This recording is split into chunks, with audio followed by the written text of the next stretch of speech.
क्या हो अगर हमारी सबसे बड़ी वैज्ञानिक उपलब्धि ही एक बहुत बड़ी गलती साबित हो जाए। आज के इस विश्लेषण में हम एक ऐसी थ्योरी पर बात करने वाले हैं जो विज्ञान की दुनिया को हिलाकर रख सकती है। हम वाइकिंग लैंडर्स के उन प्रयोगों को डिकोड करेंगे जिन्होंने शायद मंगल ग्रह पर पानी और गर्मी का इस्तेमाल करके वहां के जीवन को अनजाने में नष्ट कर दिया। जरा सोचिए, हम जीवन की खोज में इतनी दूर गए और शायद हमारी पहली कोशिश ने ही उस जीवन का नामो निशान मिटा दिया। ये सुनने में किसी साइंस फिक्शन फिल्म की कहानी जैसा लगता है ना? लेकिन कई एस्ट्रोबायोलॉजिस्ट का मानना है कि 1970s के दशक के मंगल मिशनों के साथ बिल्कुल ऐसा ही हुआ था। अब इन दोनों पड़ोसी ग्रहों की तुलना करते हैं। शुक्र ग्रह यानी वीनस, जहां 475 डिग्री सेल्सियस का तापमान है और सल्फ्यूरिक एसिड की बारिश होती है, वो तो सच में एक नर्क है।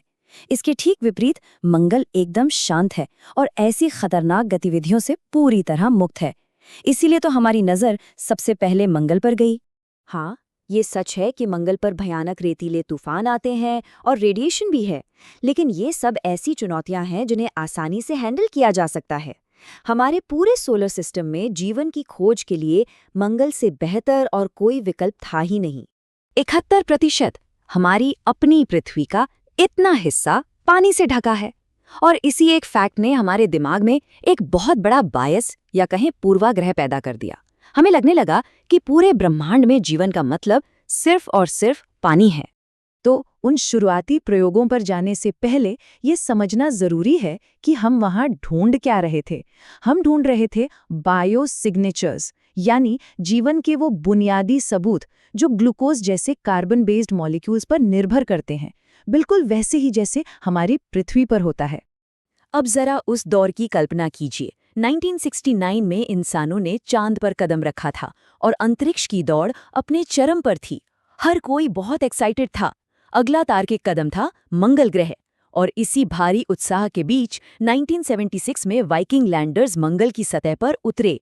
चलिए सीधे चलते हैं मंगल की सतह पर हुए पहले बड़े बायोलॉजिकल टेस्ट पर, लेबल्ड रिलीज एक्सपेरिमेंट, या इसे अगर हम एक जानलेवा ड्रिंक कहें तो शायद गलत नहीं होगा। उस वक्त लॉजिक बहुत सिंपल लग रहा था।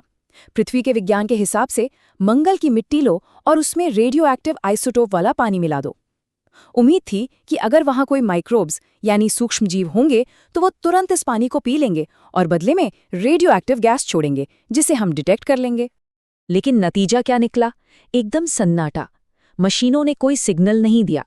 ऐसा लगा जैसे मंगल पूरी तरह से एक मृत ग्रह है।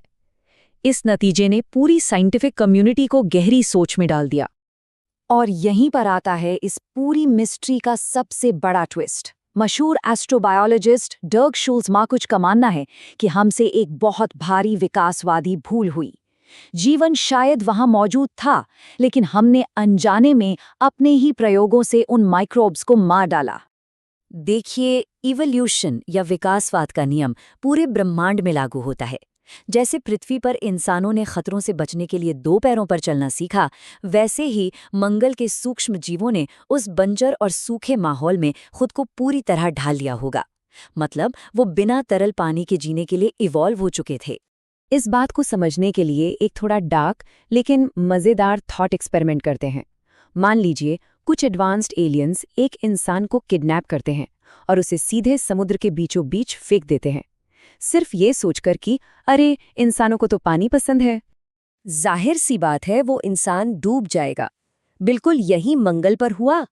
उन सूक्ष्म जीवों को जिन्हें लाखों करोड़ों सालों से अत्यधिक सूखे की आदत थी, अचानक ढेर सारा पानी पिला दिया गया। उनके लिए ये पानी जीवनदायी नहीं था, बल्कि इससे जानलेवा हाइपरहाइड्रेशन हुआ और वो डूबकर मर गए। अब आते हैं दूसरे प्रयोग पर, द पायरोलिटिक रिलीज एक्सपेरिमेंट। ये प्रयोग भी पहले वाले जितना ही विनाशकारी था, क्योंकि ये एक तरह का आग से परीक्षण था। 500 डिग्री सेल्सियस, इस नंबर पर जरा गौर कीजिए। मंगल की मिट्टी से गैसों को बाहर निकालने के लिए उसे 500 डिग्री की भयंकर गर्मी में पकाया गया था। अब इस बात का कॉन्टेक्स्ट समझिए। मंगल के मध्य भाग का औसत तापमान 20 डिग्री सेल्सियस रहता है और हमारे प्रयोग में उस मिट्टी को सीधे 500 डिग्री पर बेक किया जा रहा था। ये कोई छोटी मोटी असमानता नहीं है। तो हुआ क्या होगा? जो भी सूक्ष्म जीव उस ठंडे और सूखे वातावरण में रहने के आदी थे, वो 500 डिग्री की इस भीषण गर्मी में पल भर में भस्म हो गए होंगे। हमने उस जीवन के सबूत को ही जलाकर राख कर दिया, जिसे खोजने के लिए वो मशीनें वहां भेजी गई थीं। और सबसे हैरानी की बात तो ये है कि 1976 के उन त्रुटिपूर्ण परीक्षणों के बाद से मानवता ने आज तक कोई भी ऐसा स्पेस मिशन मंगल पर नहीं भेजा है जिसका इकलौता फोकस सीधे तौर पर बायोलॉजिकल लाइफ को खोजना हो। वो पहले थे और आश्चर्यजनक रूप से वो आखिरी थे। मंगल के इतिहास को देखें तो 3 अरब साल पहले वहां तरल पानी था, जीवन के लिए सही तापमान था। फिर वो ग्रह धीरे धीरे सूखने लगा। इस लंबे बदलाव के दौरान वहां के जीवन को खुद को सूखे में ढालने का पूरा मौका मिला।